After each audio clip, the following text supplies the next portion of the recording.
Good evening, and welcome to what might be the first and only edition of Danzigg Speaks.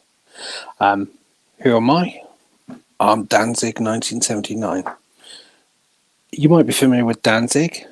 It's a band, but that's not what I'm for. It's mostly a nickname for me.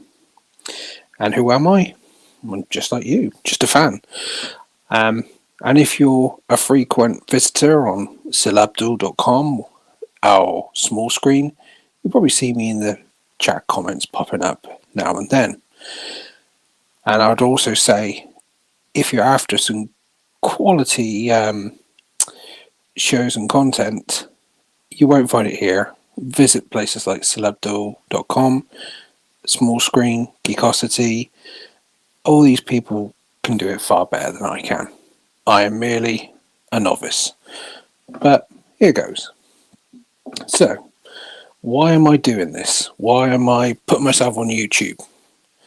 Well, this might sound odd, but this first pilot episode is dedicated to Matt Jarbo. Now, some of you might be recoiling, thinking, whoa, but I'm hoping this would be cathartic for me. As for me, it's been a bit of a rough 10 days. Been feeling annoyed, grumpy, even my family's picked up on it, which is never good. Especially because the subject matter is fantasy. It shouldn't affect you personally. So I started to write a response to a tweet Matt Jarbo wrote, and I stopped myself. It was in response to something Sil Abdul put. And I quite like Sil. And I stopped and thought to myself, whoa, I'm not his mum. I shouldn't be doing this. Why am I doing this? You know, I took a step back, looked at myself and thought, maybe it's time to stop jumping on other people's bandwagons of their videos and comments, or being incited by it, or feeling emboldened by it, and maybe just to get stuff off my chest, how I feel, and move on. That's nothing to do with the move along crowd, in terms of move along and go to work the next day, be to spend time with my family, that sort of thing. One thing I have heard is people talking about who real DC fans are. You're only a real DC fan if you like Snyder. And to me, what is a DC fan? I no more think a collector of DC comics, or floppies as they're called, is more of a fan of DC than someone who collects graphic novels or toys. Back in 1989, this fresh-faced whippersnapper full of hope and optimism was taken by his dad to see Batman.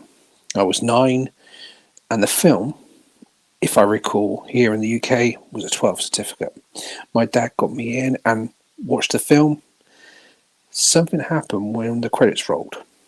When we came out, my dad voiced his displeasure of the film and its dark portrayal, which by today's standards might even look a bit campy. My dad was someone, for him, Batman was Adam West. As for me, it was ground zero for me becoming a lifelong comic book fan. Sure, I grew up on Marvel animated and adored the 1977 Spider-Man live-action TV series starring Nicholas Hammond, and for me personally, for my money, is the best Spider-Man. Sacrilege, I know, but for me, I'll die on that hill. But it made me want to venture into my local newsagents here in the UK and pick up a UK reprint of Batman. And then one day, a staff member took pity on me and said, I've got something for you that you might like. It was the first issue of Wolverine. It was an American comic, my first. The comic was smaller, had all these cool drawings, adverts. It was American Tropicana. And I asked him, can I have this put by? And he smiled, sorry, I got this from the comic shop. What's a comic shop?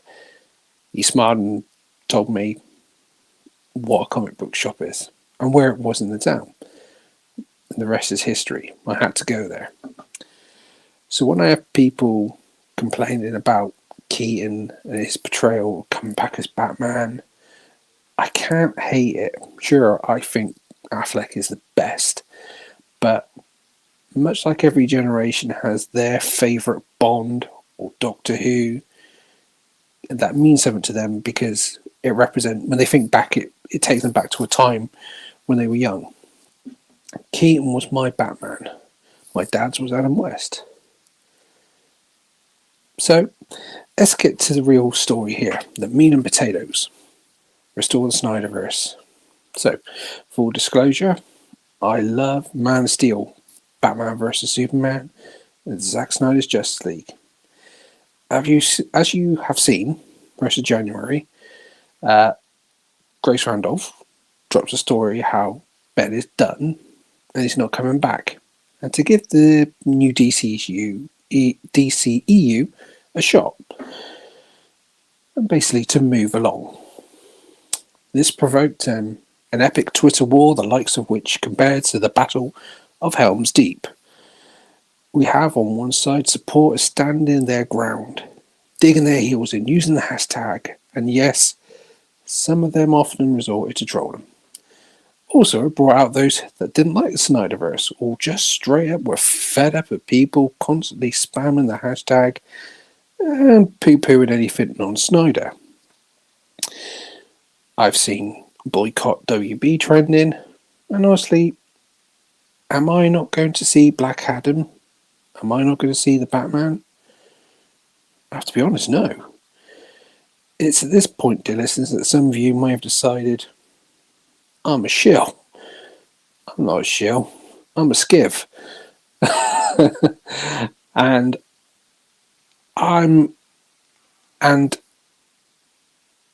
basically, if you think that I'm not for Zack, it's quite the opposite. Nothing would make me happier seeing more Snyder-related Justice League material on the big screen. However, I would say to you all, now if Zack comes back to WB, then it should not be as the DCU architect. The DCU universe, to me, is a rich world. Growing up collecting both DC and Marvel, yes, I like Marvel. You can like both. I like Image. I like Dark Horse. There's a whole load of companies out there. And basically, growing up reading comics, you get different creative teams and rosters. You'll get a team of artists and a writer on a book for 12 issues, maybe more, maybe a few years. And, there's been some, using Spider-Man, there's been some writers and artists that I haven't liked, but I've still kind of stuck with it. And you kind of know because it gets churned over and there'd be someone else. Same as like Doctor Who.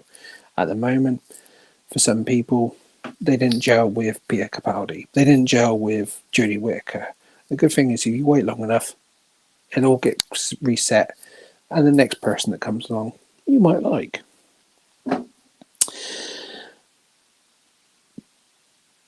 Now, personally, I've always viewed the DCU as a big sandbox with room for all creative visions, and yes, this includes Zack Snyder. Now, is Zack done?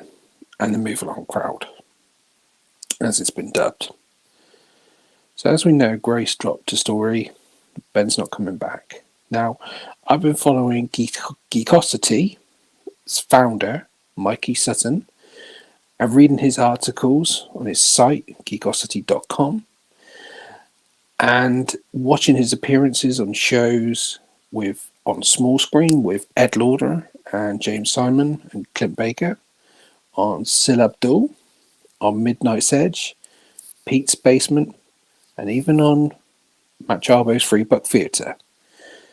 For those unaware of who Mikey Sutton is, he's a self-proclaimed scooper with a history in the industry. He has many stories he scooped. Now, he would confess some of them, not all of them he's gotten right, but there's some big ones he's gotten correct. And to use an analogy, if I were to say, if confirmed scoops were notches on a bedpost, then the bedpost would look like a lion's toothpick. However, some would argue it's wishful thinking, wish fulfillment, Fantasyland. Now, at present, under the current regime of Walter Hamada, and Sarnoff and Toby Emmerich at Warner Brothers, or some have given them the title The Clown Table, the Snyderverse is done. However, all might not be lost. There is a glimmer of hope, and that is the merger with Warner Brothers and Discovery, rumoured to complete in April of this year under the stewardship of David Zaslav. Fans are hoping that he will restore the Snyderverse. And here's the truth. Unless someone has invented time travel and has been to the future and come back, they can't accurately say what will happen. Ultimately, time will be deciding who was the winning side of the arguments. So, is Batfleck done? I have read articles and reminded of friends who had unpleasant or toxic work conditions, and you just want them to get away from it. It's no good. It's no good for them. So I can understand why he's getting away from that. You know, no one wants to be through that, especially if it's someone you kind of have respect for, care about. Now, Ben has a future that's golden, brimming with golden Oscar statues. You can't deny it. Now, some people, like Matt Jarbo, have pointed out that he's gone. Accept it and move along. Maybe it's the gleeful delivery that Matt used that maybe irks some people. Maybe he's just fed up. So, as I close out, what's my takeaway from this? If you like a product or a company, and the product in particular that a company's put out, and you want to see more of that, I don't see the harm in stating how much you like that product and how much you want to see more of it. Sometimes companies really want that sort of engagement of hearing what you like, because ultimately they want to know where to go, where the money's to go. However, you need to also keep the possibility open that you may not get what you hope for. It's hard. I know, as you probably feel like you're cheating on Zach if you like or watch anything that's non-Snyderverse. To those that hate the Snyderverse, its vision of DC, and its fans, just remember it's a big sandbox. And as much as I want the Snyderverse to continue, it can't be its sole creative vision. I also get that some people probably felt the green lighting of the Snyder Cut was probably the worst thing to happen for a company, as it shows that if a fan base screams loud enough, they get what they want. And for some people, it can create an expectation. If a fan base complains loud enough, they get what they want. So, as I close out, I'm holding out hope for the Snyderverse. And as for Affleck coming back, well, who knows what the future holds. Sean Connery came back for James Bond. Harrison Ford came back for Indiana Jones 4, unfortunately, and 5, and Han Solo. Even Michael Keaton, who quit after Batman Returns, has come back with Batman, something I'd never thought I'd see. So, as I said, who knows what the future holds. But all I'd say as I leave you now, be kind to others. There's a whole new generation of new blood out there this might be their first entry or listening to. And basically, there's a whole new generation of new blood to discover the wonders of the DCU, comic shops, comic books, and just make it a nice place for them. So, thank you very much for listening and indulging me. And I'll just say goodbye.